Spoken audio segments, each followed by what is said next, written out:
காட்டில்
ராணி காகம், நீ இப்படியே கிட்ட உனக்கு அப்படியாச்சும் புத்தி வருதான்னு பார்க்கலாம்.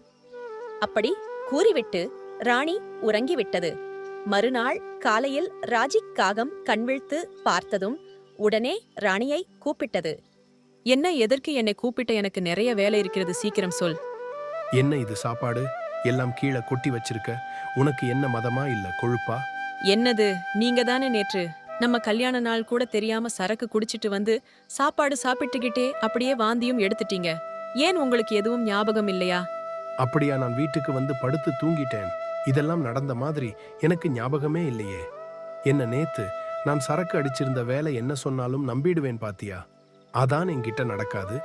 நான் எதையும் மறக்க மாட்டேன். சரியா போச்சு, குடிகாரன் பேச்சு விடிஞ்சா போச்சுன்னு மத்தவங்க சொல்லும் போதெல்லாம் நம்பல. இப்பதான் தெரியுது ஏன் அப்படி சொல்லுறாங்கன்னு. சரி சரி, அதெல்லாம் விடு. வேலைக்கு டைம் ஆயிடுச்சு. நான் வேலைக்கு போயிட்டு வந்த பிறகு எல்லாத்தையும் பேசிக்கலாம் என்ன? சொல்லிவிட்டு மீண்டும் ராஜகாகம் வேலைக்கு சென்று வேலையை முடித்துவிட்டு வீட்டிற்கு வரும்போது குடித்துவிட்டு வருவதும் மறுநாள் வேலைக்கு போவதுமாக இருந்தது. இப்படியே சில நாட்கள் கழிந்தன. ஒரு நாள் ராணி காகம் ராஜிகாகத்திடம், ராஜிஜி, நான் பிரெக்னண்டா இருக்கேன். நம்ம குழந்தையின் வயிற்றில் வளருது. அப்படியா? நம்ம குழந்தை பிறக்கப் போகுதுதான். அப்படி என்றால் இனி நீ உணவு தேடி வெளியே எங்கேயும் போக வேண்டாம். நானே எடுத்துக்கிட்டு வரேன், சரியா? அதெல்லாம் சரிதான். நீங்கள் இனிமேல் வேலைக்கு சென்று வீட்டிற்கு வரும்போது குடிக்காமல் வர வேண்டும். நீங்கள் குடிக்கின்ற பணத்தை சேர்த்து வைத்து நம் குழந்தைகளை நன்றாக வளர்க்கலாம். சரி, இனிமேல் குடிக்க மாட்டேன். நீ சொல்லுற மாதிரியே நான் நடக்கிறேன். ஆனா இன்னைக்கு ரொம்ப சந்தோஷமா இருக்கேன். இன்னைக்கு ஒரு நாள் மட்டும் கொஞ்சமா குடிச்சுக்கிறேன். நாளையிலிருந்து குடிக்க மாட்டேன், சரியா? அதற்கு ராணிக்காகமும் சரி என்று கூறியது.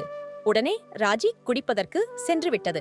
ஆனால் ராஜிகாகம் ராணி சொன்னதை கேட்காமல் வழக்கம்போல் வேலைக்குச் சென்று வரும் பொழுது குடித்துவிட்டு வீட்டிற்கு வந்தது. அதை பார்த்த ராணிகாகம் ஒரு நாள் ராஜிவிடம், என்ன இது, இனிமேல் குடிக்க மாட்டேன் என்று சொன்னீர்கள். ஆனால் இப்போது தினமும் குடித்துவிட்டு நான் வருகிறாய்.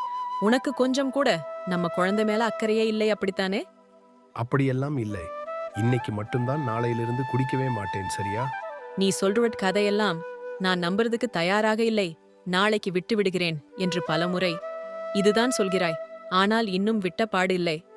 கண்டிப்பா நாளிலிருந்து இந்த குடியை விட்டு விடுகிறேன். இன்னையோட கடைசியா ஒரே ஒரு குவார்ட்டர் மட்டும் குடிச்சிக்கிறேன். கண்டிப்பா நாளிலிருந்து விடுறேன். ஒரு 200 ரூபாய் மட்டும் இருந்தா கூட.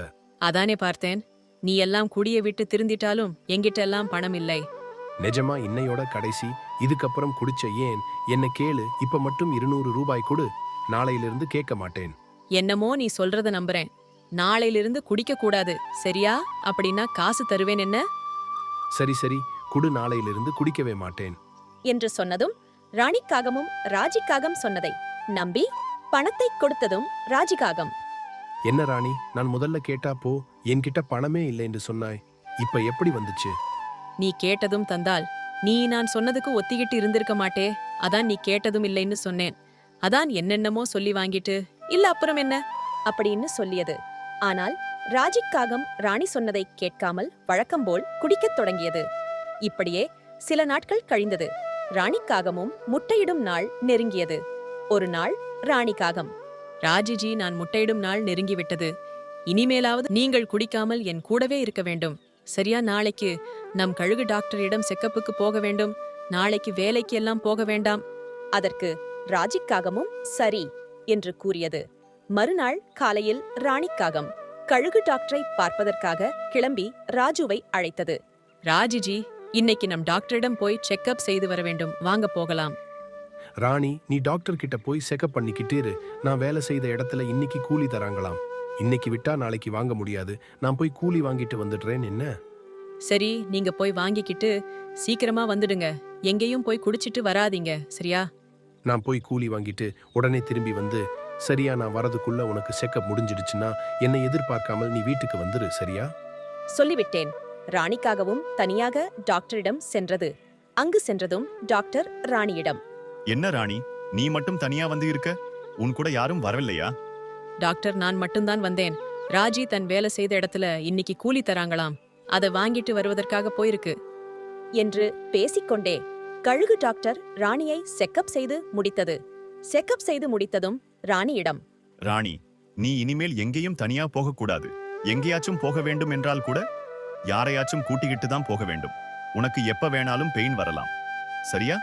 சரி, உனக்கு செக்கப் முடிந்து விட்டது. நீ வீட்டிற்கு செல்லலாம். அப்படி சொன்னதும் ராணிக்காகமும் சரி என்று சொல்லிவிட்டு வீட்டிற்கு சென்றது.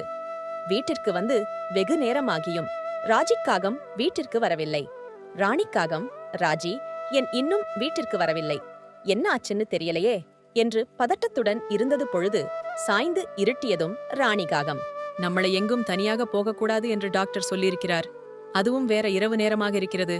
இப்போ போய் எங்கிருக்கிறது என்று பார்க்க முடியும். நாம் விடிந்ததும் போய் பார்க்கலாம்.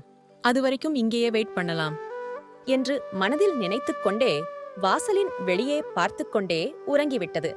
மறுநாள் காலையில் ராணிக்காகம் ராஜி இன்னும் வீடு வரவில்லை என்று ஒருவேளை ராஜி புறா நம்பர் வீட்டிற்கு சென்றிருப்பாரோ என்று எண்ணி புறா வீட்டிற்கு சென்றது. புறா கிட்டிருக்கும் சென்று, புறா அண்ணா ராஜி வேலை செய்த இடத்துல கூலி தராங்க என்று சொல்லிட்டு அதை வாங்குவதற்கு நேற்று சென்றது. ஆனால் இன்னும் வீட்டிற்கு வரவே இல்லை, என்ன ஆச்சுன்னு தெரியல. அதான் உங்க வீட்டிற்கு வந்ததா என்று கேட்டுட்டு போகலாம் என்று வந்தேன். அப்படியா ராஜி? இங்கே வரலையே. நானும் அவனும் தானே நேற்று கூலி வாங்கி கொண்டு வந்தோம். அவன் அப்பவே வீட்டிற்கு போகணும் சொல்லிவிட்டு வந்தேனே. ஆனா இன்னும் வீட்டுக்கு வரவில்லை என்று சொல்கிறாய். அப்படியா? நான் நேற்று டாக்டரிடம் செக்கப் போயிருந்தேன். அங்கு டாக்டர் என்னை எங்கும் தனியாக போகக்கூடாது என்று கூறினார். உடனே நானும் அங்கிருந்து புறப்பட்டு வீட்டிற்கு வந்து விட்டேன். நான் வந்ததிலிருந்து இன்னும் வீட்டிற்கு வரவில்லை. அதுதான் எனக்கும் தெரியவில்லை. சரி, நீ இந்த நிலைமையில் எங்கும் போக வேண்டாம். நீ தைரியமா வீட்டிற்கு போ. நான் சென்று ராஜியை எங்கிருந்தாலும் அழைத்து வருகிறேன். சரியா? என்று சொல்லிவிட்டு புறா ராஜுவை தேடி புறப்பட்டது. உறவும் பல இடங்களில் தேடி பார்த்தது. ஓரிடத்தில் சோர்ந்து போய் அமர்ந்தது. அப்பொழுது அந்த வழியாக ஒரு கிளி அங்கே வந்தது. புறா உட்கார்ந்திருப்பதை பார்த்தது. அந்த கிளி புறா அருகில் சென்று, என்ன புறா, ஏன் சோர்ந்து போய் உட்கார்ந்து இருக்கிறாய்? ஏன் ஏதாச்சும் காணவில்லையா? என் நண்பன் ராஜி நேற்று இந்த வழியாக தான் வீட்டிற்கு வந்தான். ஆனால் இன்னும் வீட்டிற்கு வரவில்லை என்று ராணி காகம் சொன்னது. ராணிக்காகவும் பிரெக்னண்டா இருக்கிறது. அதான் ராணியால தேட முடியாது அல்லவா? அதனால் நான் தேடி வந்தேன். அப்படியா? ராஜி காகத்தை நான் நேற்று ஆற்றங்கரை ஓரமாக பார்த்தேனே, அங்குதான் இருந்தது. வேண்டுமென்றால் அங்கு சென்று பார்க்கலாம் வா என்று கூறி புறாவும் கிளியும் அந்த நதிக்கரைக்கு சென்றார்கள். இங்கு ராணிக்காகம் அவர்கள் வருவதற்குள் ஒரு அழகான முட்டையை இட்டது. சிறிது நேரம் கழித்து புறாவும் கிளியும் ராணி வீட்டிற்கு வந்தார்கள். அங்கு வந்ததும் ராணிக்காகம் முட்டையிட்டு வைத்திருந்ததை பார்த்தார்கள். அவர்களை பார்த்த ராணி, புறா அண்ணா, எங்கே ராஜி பின்னாடி வருகிறதா? இங்கே சீக்கிரம் வர சொல். நான் அழகான முட்டையிட்டு விட்டேன். இதை ராஜி பார்த்தால் மிகவும் சந்தோஷப்படும். ராணி, எங்களை மன்னித்து விடு. நான் வெகுதரும் தேடி சென்று ஒரு இடத்தில் அமர்ந்திருந்தேன். அப்போது கிளி வந்து ராஜி அங்கு ஆற்றுக்கு பக்கத்தில் இருப்பதாக கூறியது. நானும் சரி என்று கூறி கிளியும் நானும் அங்கு சென்றோம். அங்கு சென்று பார்த்தபோது ராஜி தண்ணீர் குடிப்பதற்காக ஆற்றில் இறங்கி இருப்பது போல தெரிந்தது. ஆனாலும் ராஜி ஆற்றிலே மூழ்கி இறந்திருந்தது. அதான் உன்னிடம் இந்த நிலைமையில் எப்படி சொல்வது என்று தயங்கினேன். இருந்தாலும் சொல்லியாக வேண்டும் தானே? எனது ராஜி இறந்து விட்டதா